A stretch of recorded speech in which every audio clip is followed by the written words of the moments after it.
Finally, I can sunbathe in the nude, Nina thought, untying the knot of her brother back and pulling down her panties. The women wear madly, disgusted, when the overall tan differed from that of the covered areas.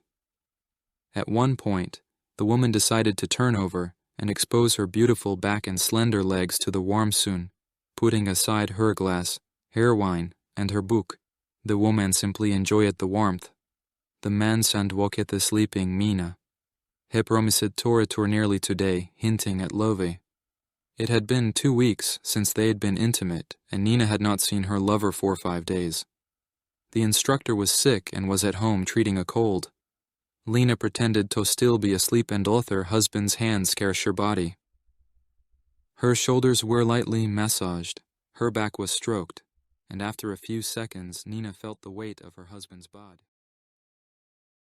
There was a beautiful woman lying on a cushion, a gorgeous, huge balcony, a pretty hat and an elegant bathing suit. That was all the woman was wearing at the time. Mano had been very kin to her since she was a little girl.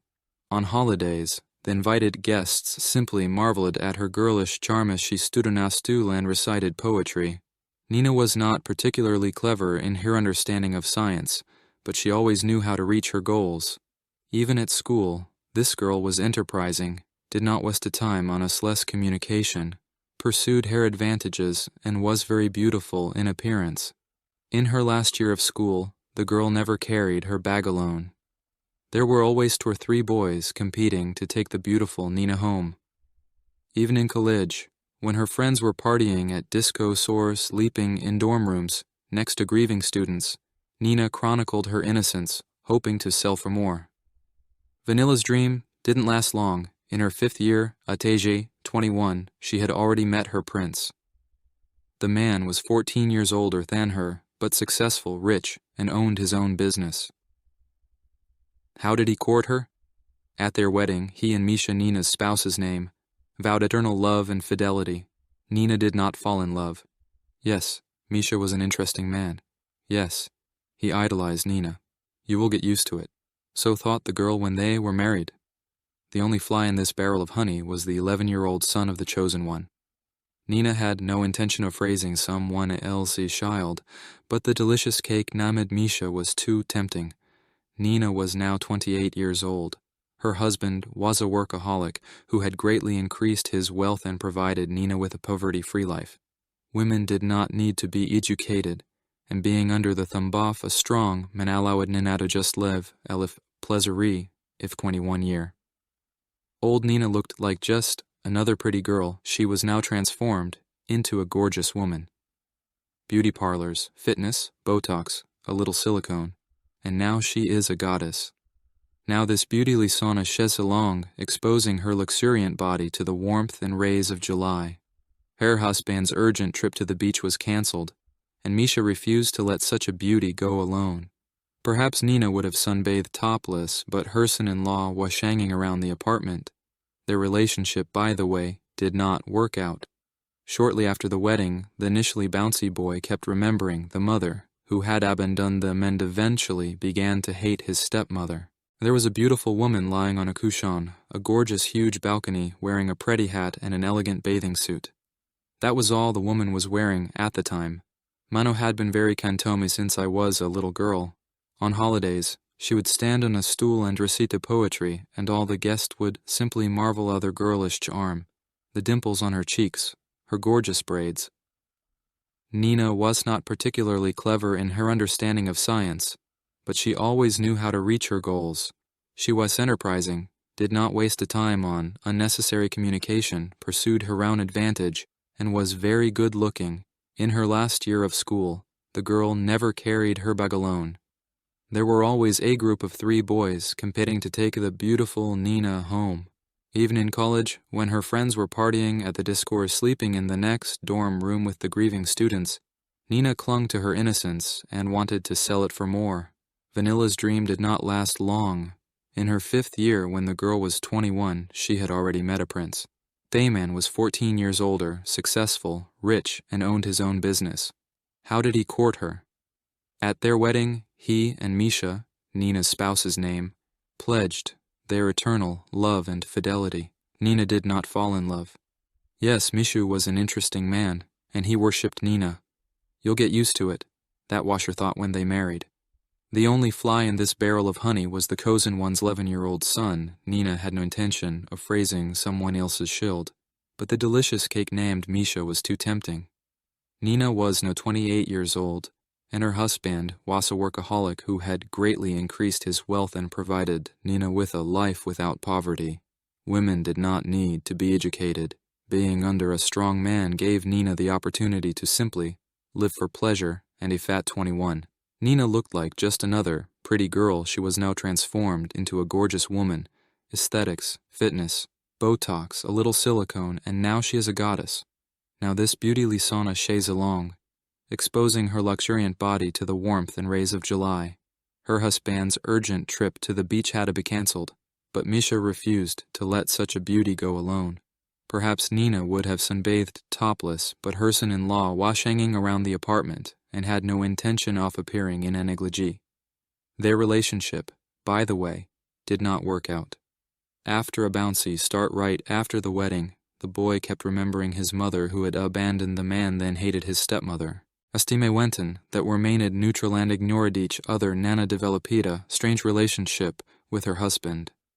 The first year of their marriage was passionate, but after that, her husband needed the woman only as a beautiful toy. Her husband took great pleasure in presenting his beautiful wife as a companion at social parties, and marital intimacy occurred only 2 or 3 times a month. Mikola was immersed in her work. For over a year she had a fitness trainer as her mistress. The 30-year-old man was tall, pumped up, and very handsome. Periodically, Nina would balance her husband's bank card and give her lover expensive gifts. The trainer was a bit silly, but this buddy was divine. In fact, all Nada wanted from him was one thing. "Mom, I'm going for a walk, leave the stairs form." Cordia did not report or obey her stepmother in particular, but she did comply with her father's request to be polite to Nina.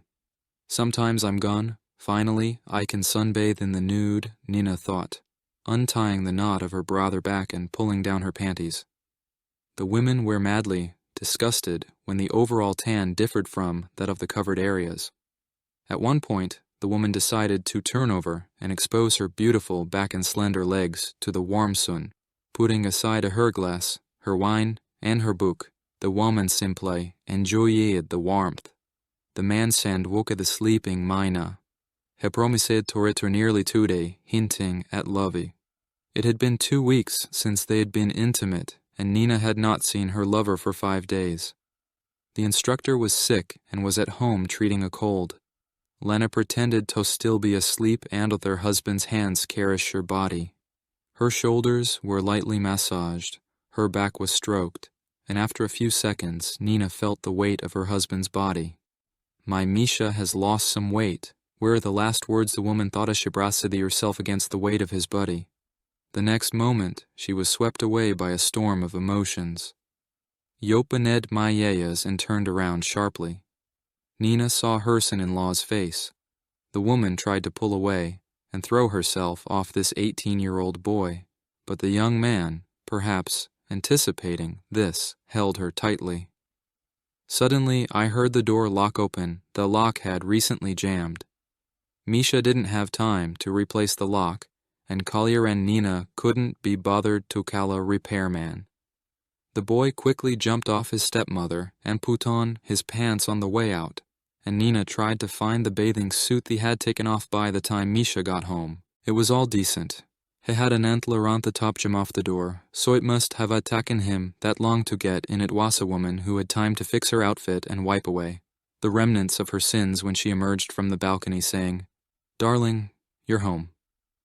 Mina kissed her husband tenderly on the cheek, and Korea had long since taken care of herself in her room. The night was going to be festive. Misha had struck another successful deal and came in a good mood. Nina wore an expensive dress and under it was a beautiful lace undergarment. The head of the family sat in the center of the table with Nina and Korea on either side. Over a glass of wine, the stepmother and stepson looked at each other repeatedly. But like a true spy, Korea did not even show any sign of what had happened just before.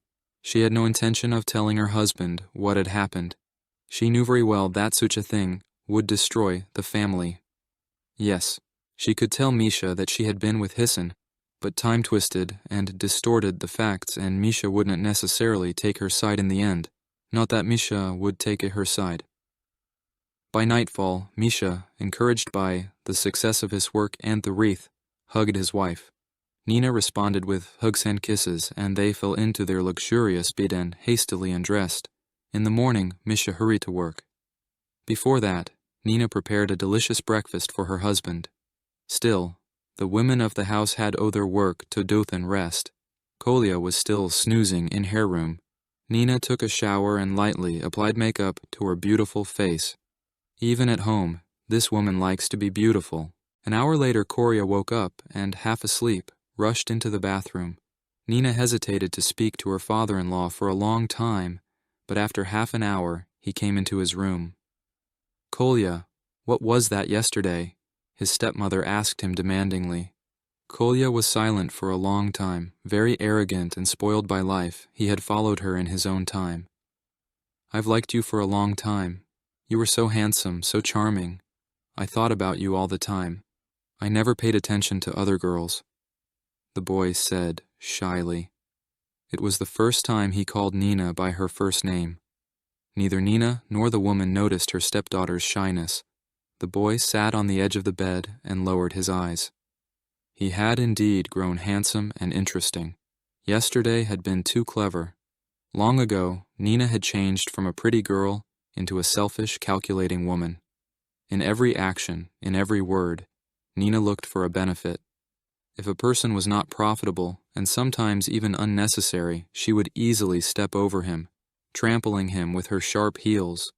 Nina herself seemed to have a heart of stone, incapable of compassion or conscience. Now sitting in front of her was a young, sexy boy who was always at her beck and call. Technically, there was no kinship between them. Nina sat down next to him and pushed her already short silk robe to the limit. Coriol looked at her stepmother, who had pulled up her robe. Coriol looked at the woman with seductive eyes. Nina ran her hand over the boy's head. The lovers met every day. In the not-too-distant past, the fitness trainer sailed far, far away. Nina enjoyed the day with Corey, and in the evening, with Misha. Lately, Nina's cheeks had become quite pink. Her husband liked his new wife. Another evening, according to Misha, she and her business partner had dinner at a restaurant. Such meetings happened often and were reduced to small talk and the usual pranks. However, in this case, the partner was serious. For the last 6 months, Misha's business had been in decline. The instability of the dollar played its role, as did the default terms to creditors. No, the company still had significant assets, but its former greatness was gone. Therefore, a new partner was very important to Misha. In the morning, Nina began to pack. The woman visited a beauty salon, the stylist made her a chic manicure, bought a new fashionable dress. By evening, the women were glowing. The restaurant was decorated with expensive decor. Opposite them sat an elegant man in his 50s, Misha's partner, his attractive wife, and a small, beautiful, and very charming daughter. She was not even 18 years old, but she already looked like she was on the cover of a glossy magazine. The final touch of glamour was a necklace of diamonds around her neck. But these preparations didn't matter when I noticed that Collier, who was sitting next to her, wasn't even looking at her and was very friendly with the girl. She answered him in kind, and after the toasts, the fathers of both families announced that the young people would soon be married. They love each other. Besides, getting married will strengthen the family bond and do everything possible to make the transaction go smoothly. Nina almost opened her mouth in surprise. Her life was used to self-interest, but now she didn't want to lose Corey. She was so deeply attached to Corey that she couldn't think of a day without him. In the evenings, she was already haranguing her husband. "Darling, don't be ashamed that you only married Myson because of our business relationship, Nina. You don't understand. So much has happened at my company in the last 6 months that we're on the verge of bankruptcy. My partner is a breath of fresh air for us. He's someone who can make things happen. Also, You have seen the way our children look at each other and love each other. That will be the perfect foundation for our relationship in bed." Nan mentioned her headache, and after a few minutes, she heard her husband's quiet wailing. She ran to Coria's room. The bewildered stepmother knew full well that the children would marry someday, but she didn't expect it to happen so soon. "Coria, dear, have you really decided to get married?" Coria said with tears in her eyes. Coria hugged Nina tightly. "But I only love you. Do you hear me? I love only you."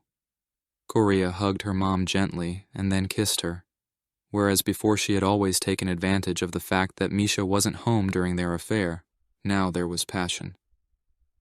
Despite the preparations for the wedding, Nina and Kolya's relationship did not stop. They took every opportunity for intimacy and enjoyed each other as if it was their last day. The wedding was amazing, a gorgeous restaurant, tons of guests, an amazing hostess and guest entertainers. The bride resembled a Disney princess. Collier was also dressed in an inexpensive suit. Guests praised the bride and groom as the most beautiful couple. Everyone seemed to be having fun, making loud toasts and wishing them happiness. Only Nina looked increasingly gloomy. For the last 6 months she had been overwhelmed by her young lover. It had been a long time since she had looked for connections on the side. She didn't want to be malleable. She had simply fallen in love with Coria. It was like falling in love for the first time in her life, but now it was given to someone else. Nina, who had recently gotten used to heavy drinking, now drank vodka with a foolish frankness, and she was repeatedly pointed out to her husband the boundaries of propriety. Now she was not interested in boundaries. The woman looked at Correa. Correa kissed his bride, and the bride shrieked at the general's thrust. Few paid attention to the teenager in an overcoat who approached Misha's partner. Taking a breath, he held out an envelope to his partner. When he saw what was inside, his partner's eyes rolled back. "The wedding is over," the man said loudly, quickly headed for the exit and handed the envelope to Misha, who was sitting to his right. Misha took a photograph from the envelope.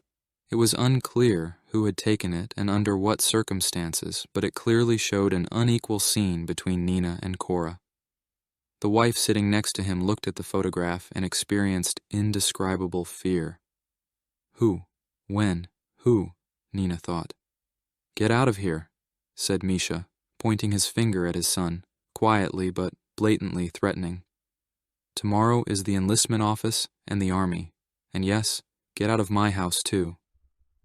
After uttering a few hurtful words, Misha left the restaurant as well. Nana was much smarter and more calculating. For the first time in her life, she fell in love and relaxed. She realized how good she felt.